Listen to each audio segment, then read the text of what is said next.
Imagine with me being able to unload the weight of emotional pain and trauma of generations from your subconscious mind, where 95% of your life script is written without even your conscious consent.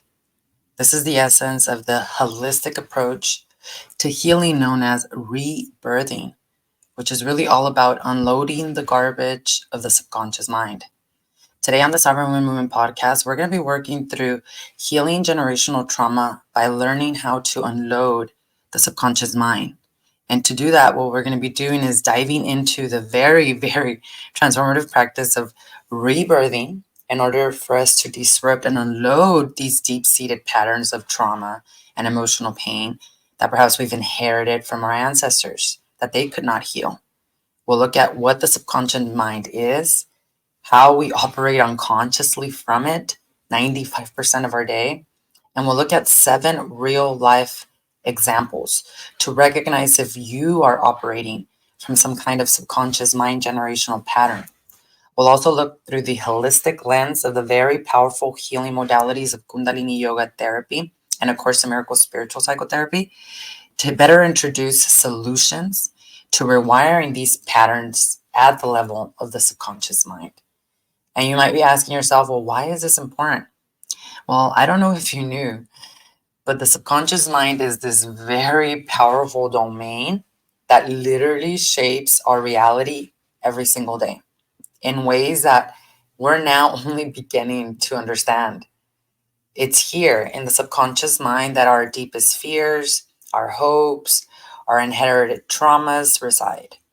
But by unlocking these actual secrets, these accessibility routes to rewire, what we're doing is we're not just altering our own personal trajectories, but what we're doing is healing the wounds of our ancestors. We're ensuring a brighter, freer future for ourselves and for generations to come, 7 generations to come. So the patterns that we inherit, they are not our destinies. There are challenges, perhaps, to overcome, to transcend. And today, what we're going to do is we're going to explore how to transform these generational echoes into a symphony of liberation and ultimately sovereignty to reach true fulfillment in this life. Now, before we get started into recognizing if you are operating under these subconscious mind patterns, let's talk a little bit about the subconscious mind, because I think a lot of people don't understand its power, and then they wonder, why is it that I keep repeating the same patterns? Why is it that even if I say I want this conscious relationship, mental health, I want to relieve myself from addiction, depression, why do I get the opposite? What we need to first understand is that the foundation of our beliefs are driven and actually rooted in the subconscious mind. And the thing about this is that they are acquired from us observing others, especially in the years between 0 and 7 years old, when our brains were literally in this stage of frequency known as theta. So they were like sponges that basically were being programmed by everything we saw, everything we felt. So how we are in relationship to others, the way that we love, the way with the things that we're afraid of. Literally, our brains were being wired with these thoughts, beliefs, and consciousness that ultimately create the subconscious mind. Through observation, what we do is we download behaviors by observing our parents, by observing our environment, which means our subconscious actions are often not even truly our own, but those are the people that were around us, especially when we were developing in the early ages. You see, conscious versus subconscious, very different minds. While we may think we're acting according to our desires, I want better health, I want a conscious relationship, I want more money. 95% of our behavior is actually driven by the beliefs that the subconscious received through programming. And most of us are actually unaware of it. And the whole thing is that it doesn't just start between the ages of 0 to 7. These programs also become wired when we're in the womb of our mothers. And remember, our mothers were in the womb of grandma, which was programming her nervous system and her brain, which ultimately dictates thoughts, feelings, and emotions. So some of us, when we are in these bodies and we're born, we're actually already programmed even before birth. We're programmed in the level of the womb, which indicates how deeply ingrained these patterns actually can become. And the thing about this subconscious mind programming is that we lack a lot of awareness. You see, the program happens below the level of the consciousness. So most women are actually unaware that they are running under some kind of subconscious belief that's actually driving all of their behaviors. And the thing about the subconscious mind is that it's very resistant to change. Subconscious beliefs are so ingrained in the nervous system in the brain that they become very resistant to change because they literally function as our habits. They function as the way we have developed response mechanisms, which makes transformation very challenging without a holistic direct intervention, which we're going to talk about today. But before we talk about that, let's look at what are 7 signs that you perhaps are operating under some kind of generational subconscious karmic pattern. Now, karma is not good or bad, but when I use the term karmic, what I'm referring to is patterns of like emotional pain, of trauma. Karma is also, hey, if your ancestors were able to heal themselves, if they created a legacy of wealth, then that's also the program you're being introduced to. So that's why they say the rich get richer and the poor get poorer. Because as one of the signs that I'll share with you right now, basically what we're doing is we are, even though we want the money, our subconscious program is what's creating our reality 95% of the day. And this is why we are blocking it, or perhaps we're manifesting it and then we squander it. We cannot hold it. We cannot make it grow. So let's look at the signs first to get a better idea of how these might be showing up in your life. Because honestly, most women are unaware. Number 1 is, of course, very easy to tell, although most of us are either ashamed to admit or perhaps in denial. And what I'm talking about is the cyclical relationship dynamics. So you're noticing a repeating pattern in your relationships that pretty much mirrors your ancestors, such as the type of partners you choose or the ways you even interact in relationship. This isn't a coincidence. It's a manifestation of your subconscious programming that you learned by observing the way your parents were in relationship. So I'll give you an example. Let's say that Maria notices that she tends to date partners who are emotionally unavailable. This is the pattern that she saw reflected in her mother and her grandmother's relationships. So despite her awareness, she finds herself repeatedly drawing the same relationship dynamics. So unknowingly, what's happening is that she's perpetuating her family's cycle of emotional distance and these unresolved intimacy issues, which we did 4 podcast episodes on last month. So if you missed that, go to the podcast Sovereign Moon Movement and really understand these cyclical relationship dynamics. But that's a one that's very obvious that many women struggle through and are just really not able to or willing to become honest with about. The second thing that becomes a sign is the self-limiting beliefs, especially as it relates to self-sabotage and self-belittlement. Now, if you're someone that you often find yourself really doubting your capabilities or you're belittling your own potential with thoughts like, I can't do this, or perhaps I'm not good enough, these are very, very obvious signs of some kind of generational subconscious pattern because these limiting beliefs are often not your own, but they're inherited from family dynamics in past generations of their own self-perception. So I'll give you an example. Let's say that Georgia grew up hearing these stories of how her family never made it big, how they never had enough, how they always struggle to achieve their dreams. Despite her own personal talents, she often catches herself thinking, why bother even trying? I'm not going to succeed anyway. What is this doing? It's mirroring this defeatist attitude that has been passed down through the generations, which is now limiting her career progression, her business progression, her own personal growth. The other way that we do this is through the subconscious resistance to success, very much in alignment and close to this self-limiting beliefs and self-sabotage. Because what happens is, let's say you're on the brink of achieving some major success, or reaching a new level of happiness in your life. But somehow you find yourself always sabotaging it, waiting for the other shoe to drop. What this is you're subconsciously operating under some kind of generational belief that you don't deserve success, believe it or not. Many people think that they're afraid of failure. And then as we do some of this holistic therapy work, what we end up finding out is that they're actually afraid of success. This program, especially, is often rooted in past family narratives. Perhaps you had a family member who went through a big failure in their life and was never able to recuperate from it. For example, let's say Lily, really close to professional breakthrough, right? She's getting ready to level up. She's going to now be managing a lot of people in her department. And then all of a sudden, she inexplicably makes a mistake in her career, or she starts to withdraw. What is this? This is a pattern that's mirrored by maybe her father's history of turning down promotions, thinking he wasn't good enough. Maybe it's rooted in a generational belief that they are not meant to achieve beyond a certain point. These are all belief systems that basically are sabotaging her success. The other way that this shows up, and this one is very interesting because a lot of us believe that we just have to live in this manner. And what I'm referring to is unexplained fears or phobias.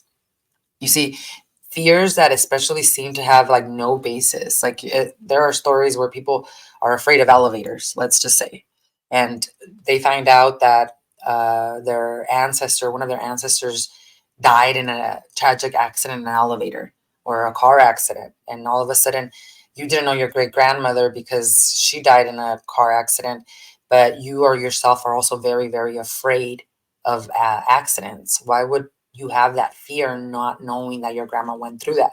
Well, epigenetics proves that especially these unhealed traumas from our ancestors then become imprints in the DNA, in our nervous system, in our brain, and they become programs in our subconscious mind. They're recorded in your subconscious and they absolutely influence your behavior and choices. So it could be an elevator, it could be you having this crippling fear of water despite never having had any negative experiences with it. And then you start to explore, and all of a sudden you find out family history, that your grandfather nearly drowned as a child, or he did drown as a child. And those events, instilled deeply in the unconscious, passed down through generations, now become your fears. Very, very obvious way, yet we don't put the two and two together. The other way is the way we have persistent physical symptoms. All physical disease begins with an emotion. The language of our ancestors is of emotions. When we have chronic physical symptoms, especially those that kind of elude medical explanations, the doctors don't know what is happening. These are manifestations of emotional and psychological patterns inherited from your ancestors. The subconscious mind influences our physical well-being because all illness starts with an emotion. So thoughts, feelings, emotions then create the physical well-being. And these symptoms can all be signals of basically unresolved generational trauma. The reason you have the liver problem, the reason you have the heart disease, the reason you have an immune issue, all having to do with the subconscious mind that's operating the gig, that's operating your life. So let's say, for example, you're Sophia and you're suffering from a lot of different chronic migraines. There's no medical test that can explain that, right? And then all of a sudden, you start to learn about the ancestral history of repressed anger. We're working in our Sovereign Women Academy right now on a 40-day release of anger. And we're doing that because the anger directly impacts the liver. And when we have a lot of anger issues, then we're going to have issues with the liver as well. And then you start to realize that it's not just you that's angry, that there's like a constant pattern of a lot of your ancestors being completely angry. So then what starts to happen? You start to see this connection between your physical symptoms and then your family's unexpressed emotional pain. That one's very, very obvious, but because in Western medicine or modern day medicine, we don't understand the connection, or we don't actually welcome the truth about the connection between the body and the mind, we often miss it. And what we do is we just treat the symptoms, right? We basically just treat the physical symptoms without getting to the root cause of why this is happening. The other way that this shows up too is having recurring dreams or symbols, because dreams can be absolutely a direct communication from your subconscious mind. They are. That's what they are. They reveal so many generational patterns and unresolved issues. And if you start to pay attention to the recurring themes, or basically these symbols in your dreams, what happens is that it can actually provide a ton of insights into the subconscious programming you're carrying from your lineage. So, for example, let's say Jamie, she frequently dreams of a mysterious house that none of her family has ever lived in. And then through conversations, she starts to discover that this house actually belonged to her great grandparents. And that in this house, there was a place of significant emotional trauma and turmoil. Her dreams were a subconscious manifestation of this unresolved family history. So pay attention to your dreams, and really, when you have a dream, write it down and learn to meditate with it, because the answers you're seeking about what that dream means are also not outside of you. They're within you, which takes us to the last way these unconscious, subconscious mind patterns control our life. And what that is, it has to do with the way we habitually respond to stress or conflict. So the way you automatically respond to stress or conflict is actually a learned subconscious behavior. So if your responses mimic those of your grandparents, of your parents, let's say that you either are responding with more addictions, right, numbing your emotions, or perhaps what you're doing is you are completely attacking back. So for example, let's say Emma, she constantly gets faced with these same problems, with the same conflicts. And what she does is that she ends up shutting down and withdrawing. This is a reaction that she realized was identical to the way her mother dealt with the stress. This habitual response is not a conscious choice she's making. This is a learned behavior from observing her mother cope with difficulties throughout her childhood. And it goes way deeper than this. It has to do with your even business. For example, let's say that you're able to amount a certain amount of money, $100,000, $1,000,000, but then you squander it all. You've done it 5 times. You made $1,000,000 and then you completely squander it. You have nothing to show for it.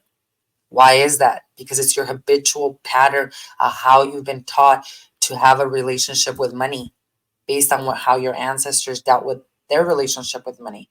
So why you can't sustain it, some people have the issue of they can't even create the money because they don't even feel worthy enough. Then some other people have a bigger issue, and this is actually pretty normal for a lot of people. Just because you see people making $10 million, $50 million, $1 billion, that does not make them wealthy.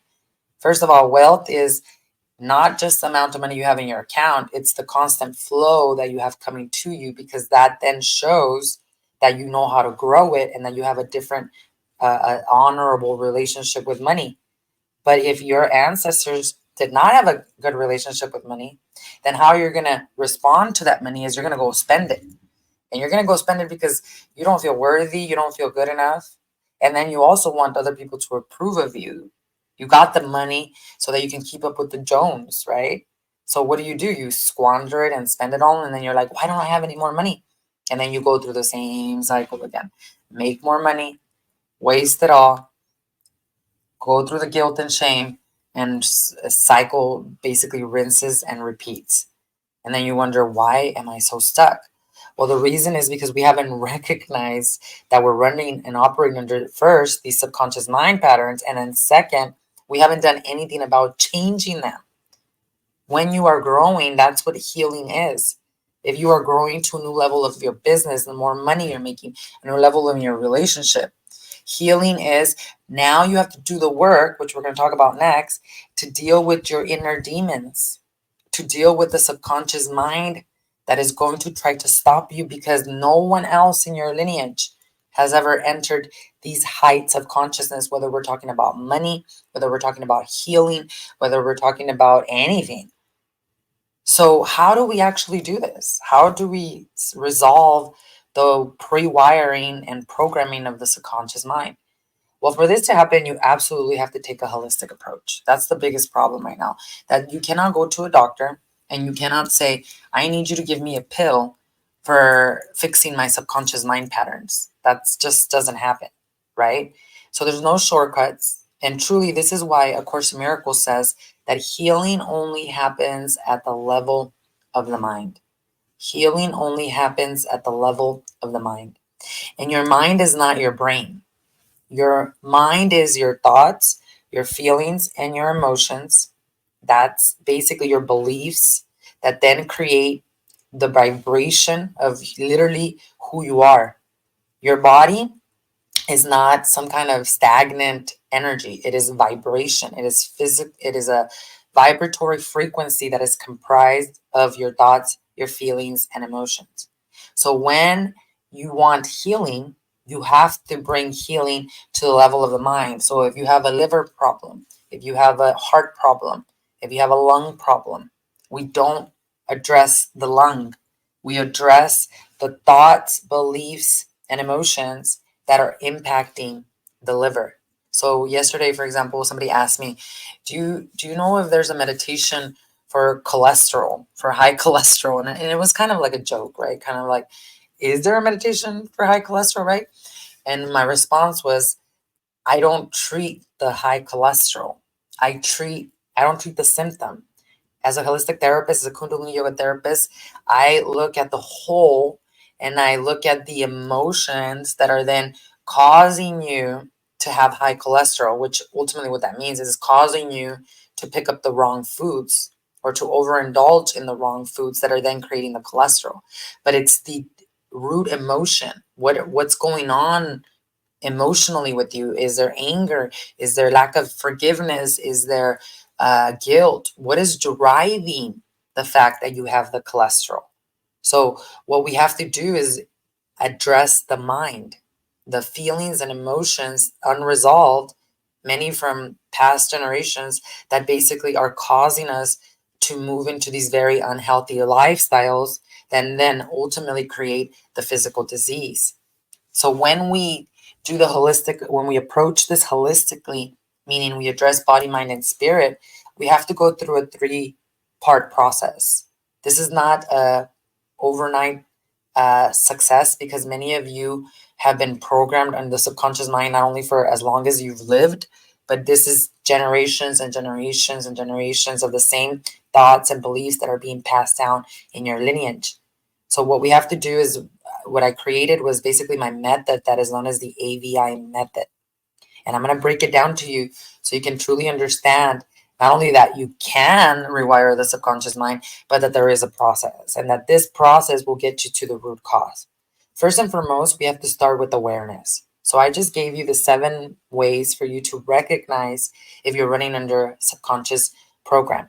So we need to be able to acknowledge, we need to be able to become aware of these patterns anywhere. And you don't have to go back to like, where did this problem start, right? Like, was it my grandmother? Was it my dad? That's not even important.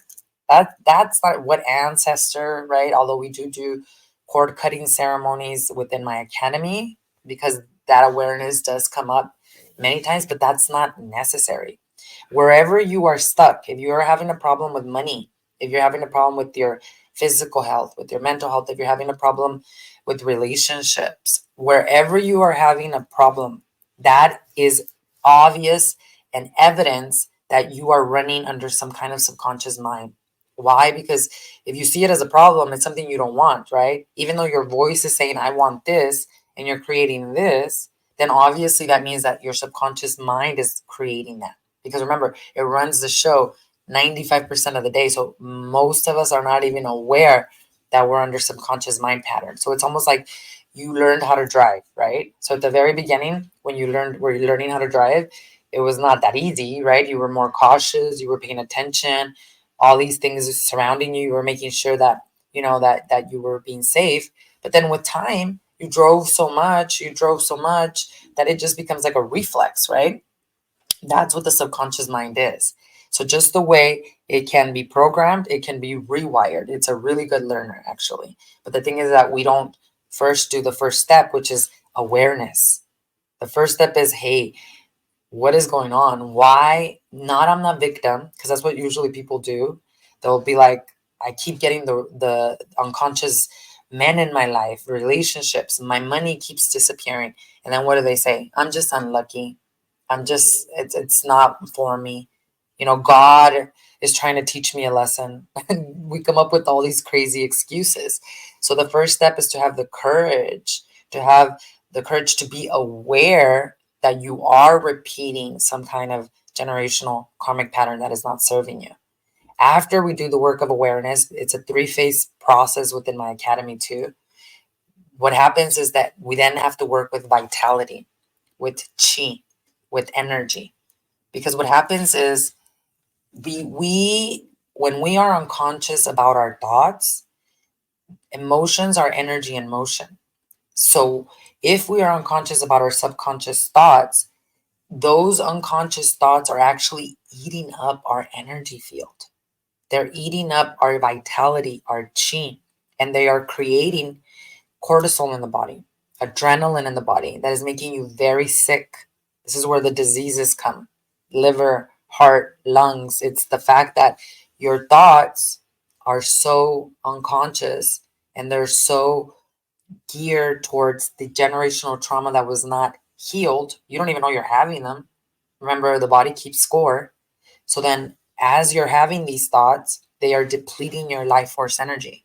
They are taking away chi that would help you shift perceptions or go beyond the pattern of thinking. So the second phase is crucial. After we work through awareness, what we have to do is we have to actively work to increase your energy fields through practices like kundalini yoga meditation, chanting, introducing a new sound frequency to basically throw a wrench in the hamster wheel to reprogram the subconscious mind, and absolutely the work of forgiveness. Like I just said, in my academy, what we're doing right now is a 40-day release of anger, a challenge, right? Where every day we're working to understand anger and to understand how to release it from our bodies, because it makes us so sick. Other times we've done things like 40-day release of forgiveness challenge. Why? Because when we hold grievances against people, we are literally depleting our life force energy, our vitality, which is then ironically keeping us in the same subconscious mind patterns. So what happens is that as you start to integrate the holistic practices of kundalini yoga meditation, you start to basically become more self-aware. You start to basically stabilize the nervous system and the brain through regulation, which then starts to change your thought patterns. That's how it works, because you can't find the mind somewhere in your physical body, right? Like I can't go into the mind and operate it. But what we can do is we can work with the biophysical aspects of what creates the mind, which in our case, it's the nervous system and the brain that have been pre-wired by the thoughts, emotions, and beliefs of your ancestors. So if we then, through meditation, kundalini yoga meditation, through spiritual psychotherapy, learn to regulate the nervous system and the brain so that it's not producing cortisol or adrenaline, which is making you sick and keeping you stuck in the same patterns, what we're doing is we're increasing the vitality, the energy levels through these holistic practices to go beyond the pattern, to literally rewire the brain, regrow it. Like modern science and modern medicine says that once our brains are fractured, we cannot do anything about it. When literally we have data and science from some of the best kundalini yoga therapists, doctors, researchers, scientists from universities like Harvard, universities like UCLA that have studied these ancient techniques of kundalini yoga therapy, that have proven that through specific meditations within the practice, we can restructure the brain. We can restructure the functionality of the glands, literally regrow it. One of the areas that gets deeply impacted through trauma in the brain is known as the hippocampus, which we talked about a lot last month. And this hippocampus, there was a study that was done to help specific people that were going through severe trauma, actually war veterans, where they scanned their brains prior to Kundalini yoga practice. Then they put them on this 8-week program, one meditation a day for 11 minutes and one Kundalini yoga class per week. That's all they were doing. And after 8 weeks, of course, their entire belief systems, emotions, everything changed. But scientifically, we were able to scan the brain of this individual, and the hippocampus literally regrew in size, started to grow, which now completely debunks what modern day science tells us about the functionality of the brain and restoring its functionality, especially after trauma. So after the point of awareness of these are the thoughts and beliefs and subconscious mind programs that I'm operating under, the second step becomes raising our vitality through the spiritual psychotherapy work of forgiveness, of release of anger, of learning to use these emotions that our ancestors could not heal from and alchemize them, use them as power, use them as pathways to create new bridges of awareness. And then we work with this vitality and this chi to basically fry. We call this frying the old subconscious patterns. That's what Yogi Bhajan used to call it. Yogi Bhajan is the great tantric master who brought Kundalini yoga from the east to the west. And this month we've been talking about rebirthing because we're moving into this incredible time of the spring equinox. And during this time of the spring equinox, we can especially work with specific meditations, specific kriyas, which is a recipe of energy we do to actually unload the garbage of the subconscious mind. And that's how we rebirth within our bodies. It's not something that's a new age jambalaya term or something that only Jesus Christ can do. Like, we're doing that every day, in case you didn't know. The last part, though, is very crucial. And here's where a lot of people go wrong. So after we work through our awareness, then we work through the vitality. The most important part is integration. This is consistent practice. Like any habit, right? Changing the subconscious program requires consistent practice. We call this in Kundalini yoga japji. Japji means repetition. So meaning regularly engaging in conscious behaviors and thought patterns that counteract the old programming. This is what solidifies the new empowering beliefs. And we do this in Kundalini yoga meditation therapy. Japji and repetition is done through mantra. A lot of people are like, affirmations. Why can't I just say affirmations? I am wealthy. I am healed. I am whole.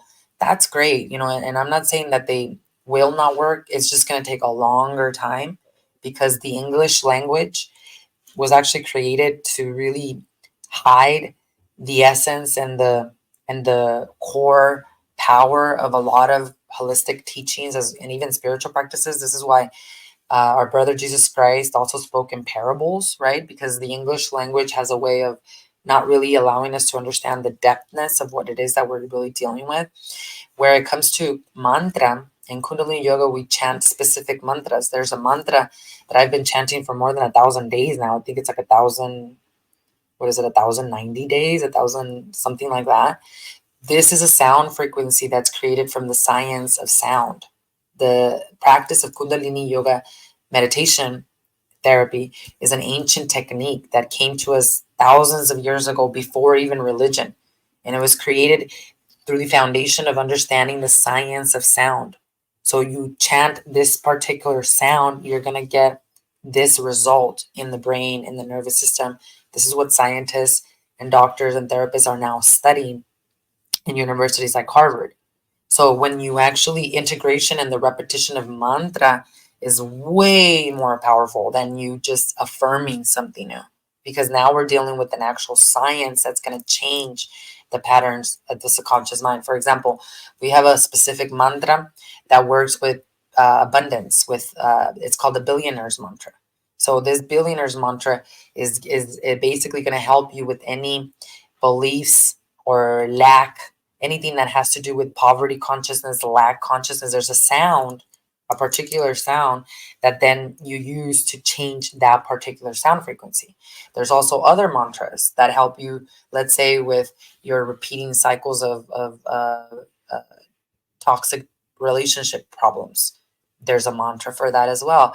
Let's say that the subconscious mind is causing a lot of physical ailments. There's a mantra for that. Let's say it's causing a lot of issues with an addiction. There's a mantra for that. There's a sound for everything that we are doing, and our job is to integrate it, meaning repeat it over and over. Not only does mantra work that way, breath, remember we talked about that in the last podcast episode, which you can go check out here so you can prepare yourself for this rebirth that we're going through. But breath literally rewires the nervous system, the brain, which then changes the subconscious mind programming, our thoughts, our beliefs and systems, our thoughts, beliefs and emotions. And through breath and the repetition of particular breath, what we're doing is we're creating new neural pathways in the brain, new shifts in perceptions.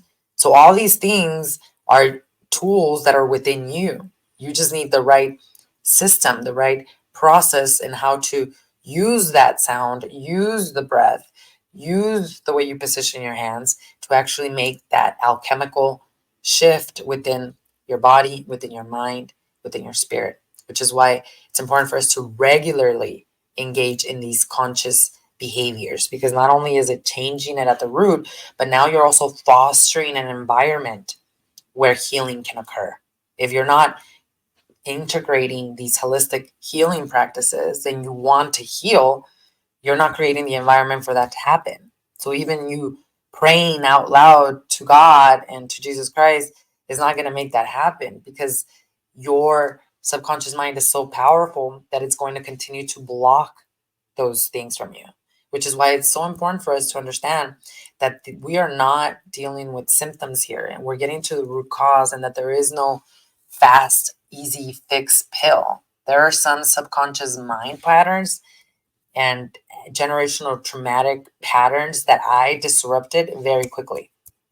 And it seemed like it was days, and no longer do I have that subconscious mind pattern. But then there were some that took me a longer time. Why? Because they were particular patterns that I was operating under for a very long time that I was not even aware of. And that's the beauty of this practice, that Kundalini yoga meditation is known as the mother of awareness. And we cannot change what we're not aware of.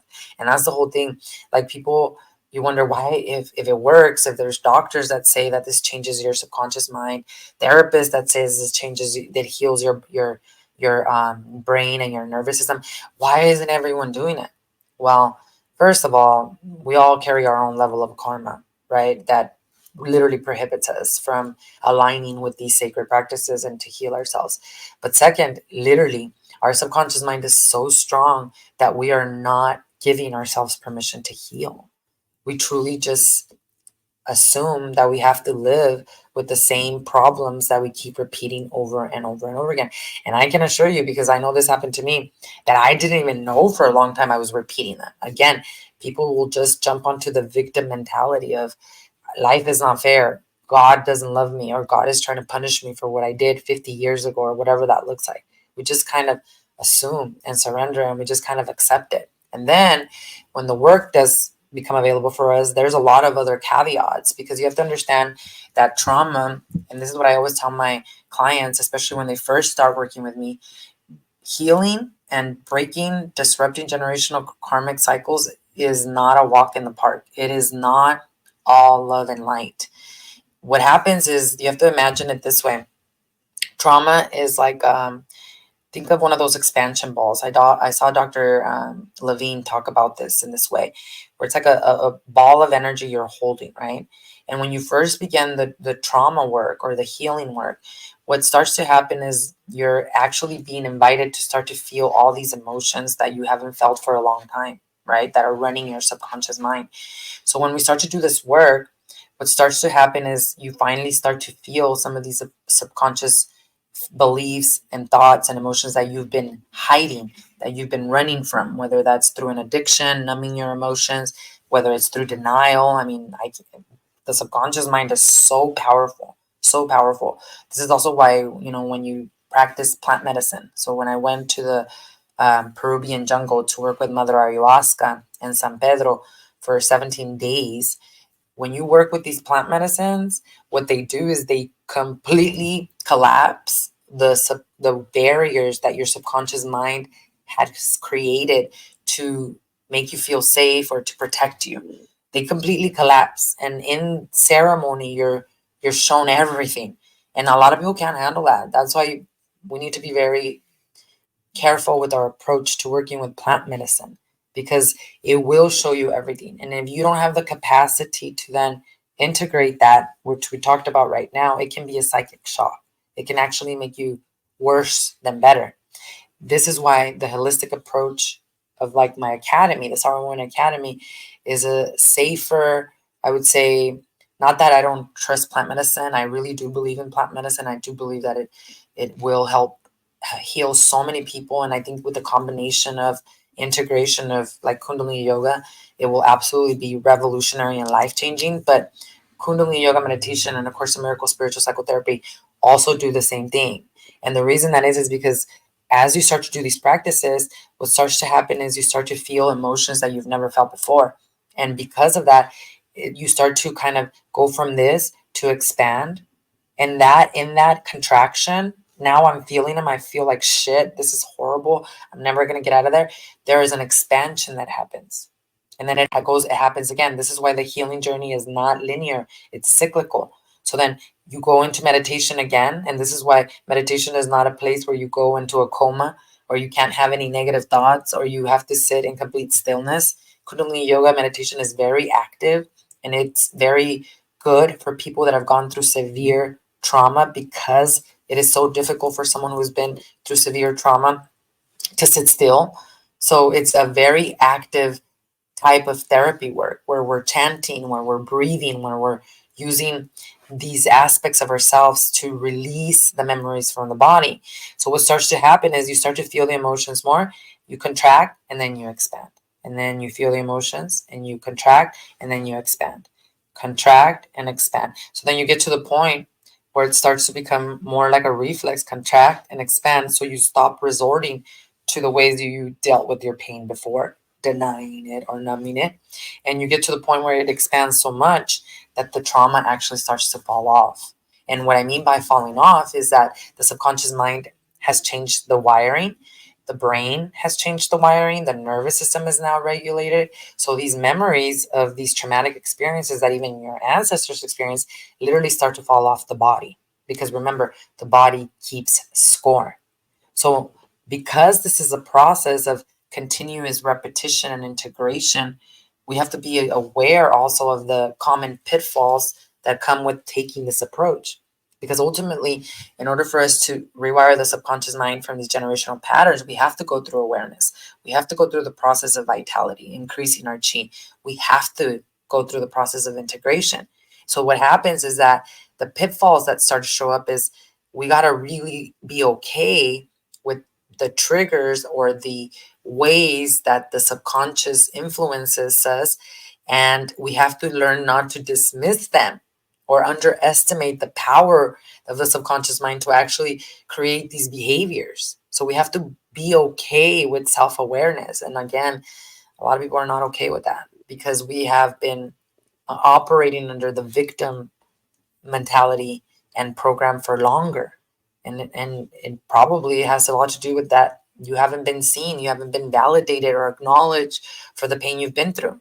The other thing that we have to understand as a pitfall is that transformation is a process. You don't get instant results. They do happen, but they're more rare and unrealistic, to be honest with you. And the reason that is because, again, however old you are, we're rewiring how often you've thought in that manner before.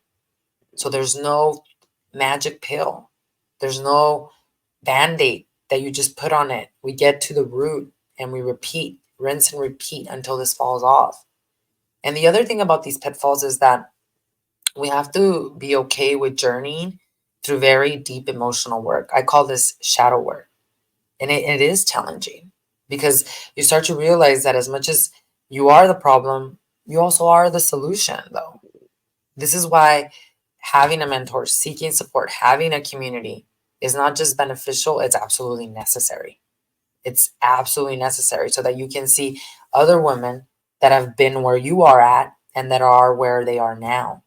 Because a lot of the times, here's the whole thing about healing. It has nothing to do with you being broken. It has to do with the fact that you sent out a rocket of desire. You want a better life. You want more money. You want a more conscious relationship. You want something more than what you've lived and perhaps than what your ancestors lived.